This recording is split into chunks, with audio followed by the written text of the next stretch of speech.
ಎಲ್ಲರಿಗೂ ನಮಸ್ಕಾರ. ವೈಯಕ್ತಿಕವಾಗಿ ನಾನು ಮತ್ತು ಅಪರ್ಣೆ ತುಂಬ ಖಾಸಗಿಯಾಗಿ ಬದುಕಿದವರು. ಅಷ್ಟೇ ಖಾಸಗಿಯಾಗಿ ನಾನು ಅವಳನ್ನು ಬೀಳ್ಕೊಡ ಬಯಸ್ತೇನೆ. ಹಾಗಂತ ಅವಳು ನನಗೆ ಸಲ್ಲೋಕೆ ಮೊದಲೇನೆ ಇಡೀ ಕರ್ನಾಟಕಕ್ಕೆ ಸೇರಿದವಳು. ಅವಳ ಒಂದೇ ಒಂದು ಆಶಯ ಇತ್ತು, ಮಾಧ್ಯಮದವರ ಎದುರು ನಿಂತು ಏನಾಯಿತು ಅಂತ ಹೇಳು ಅಂತ. ಅಷ್ಟನ್ನು ನಾನು 2 ಗಂಟೆ ಹಿಂದೆ ಒಂದು ಫೇಸ್ಬುಕ್ ಪೋಸ್ಟ್ನಲ್ಲಿ ಹೇಳಿದ್ದೇನೆ. 2 ವರ್ಷದ ಹಿಂದೆ, ಅಂದರೆ ಇದೇ ಜುಲೈನಲ್ಲಿ ಶ್ವಾಸಕೋಶದ ಕ್ಯಾನ್ಸರ್ ಅಂತ ತಪಾಸಣೆಯಲ್ಲಿ ಗೊತ್ತಾಯಿತು. ಅದಾಗಲೇ 4ನೇ ಹಂತದಲ್ಲಿತ್ತು.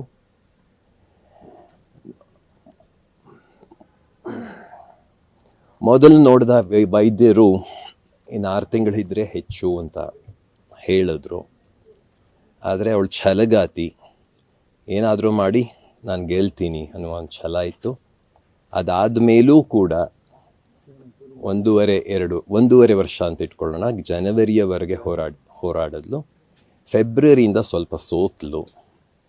ಏಕೆಂದರೆ ಇದು ದೇಹವೇ ದೇಹವನ್ನು ಬಾಧಿಸ್ತಕ್ಕಂಥ ಒಂದು ವ್ಯಾಧಿ. ಹಾಗಾಗಿ ನಮಗೆ ನಾವೇ ಹೋರಾಡ್ಕೊಳ್ಳೋದಂತ ಎಂಥದ್ದು. ನಾನು ಅರಿತಿರೋ ಹಾಗೆ ಈ ಕ್ಯಾನ್ಸರ್ ಅನ್ನೋದು